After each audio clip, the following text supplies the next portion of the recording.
ഇത് നാട്ടിലേക്ക് പോകുന്നതിന് മുമ്പുള്ള കാഴ്ചയാണ് കേട്ടോ. ഈത്തപ്പഴക്കുലകളൊക്കെ ഇങ്ങനെ നന്നായിട്ട് ഇങ്ങനെ പഴുത്ത് വരുന്നുണ്ട്. അതിനർത്ഥം വേണം നന്നായിട്ട് ചൂടായി എന്നുള്ളതാണ്.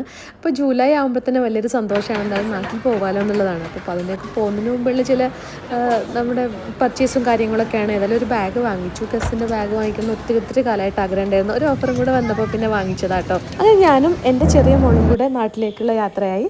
മൂത്ത 2 മക്കളൊക്കെ കൂടെ പിന്നീട് വരാമെന്ന് പറഞ്ഞിട്ടുണ്ടായിരുന്നു കേട്ടോ. അത് അങ്ങനെ നാട്ടിലെത്തി.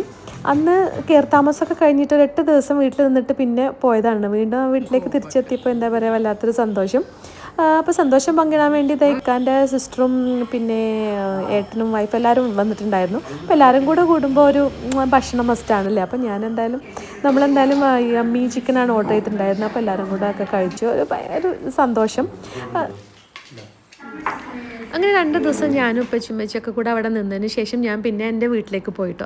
ആക്ച്വലി ഞാനൊരു 10 ദിവസം നേരത്തെ വരാൻ തന്നെ കാരണം അതുകൊണ്ടായിരുന്നു. എൻ്റെ ഉമ്മൻ്റെ അടുത്ത് ഒരാഴ്ച ഇങ്ങനെ നിൽക്കണം എന്നൊരു ഭയങ്കര ആഗ്രഹം ഉണ്ടായിരുന്നു. വീട് പണിയും കാര്യങ്ങളൊക്കെ ആയിട്ട് കുറേ ആയിട്ട് എനിക്ക് അങ്ങനെ ഉമ്മൻ്റെ അടുത്ത് അധികം നേരം സ്പെൻഡ് ചെയ്യാൻ പറ്റാറുണ്ടായിരുന്നില്ല.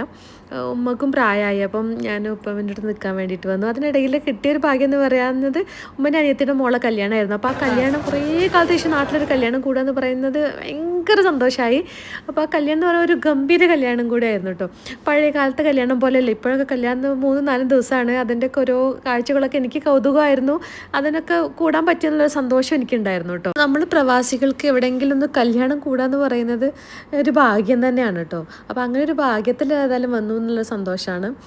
ഇതെൻ്റെ കസിൻ ബ്രദറിൻ്റെ മക്കളാണ് കേട്ടോ. ചെറിയ ആളെ കണ്ടിട്ട് എനിക്ക് പഴയകാല നമ്മുടെ ബേബിശാലിനെയൊക്കെ ഓർമ്മ വന്നു. അങ്ങനെ ആർക്കെങ്കിലും ഓർമ്മ വന്നിട്ടുണ്ടെങ്കിൽ ഒന്ന് കമൻറ്റ് ചെയ്യണേ.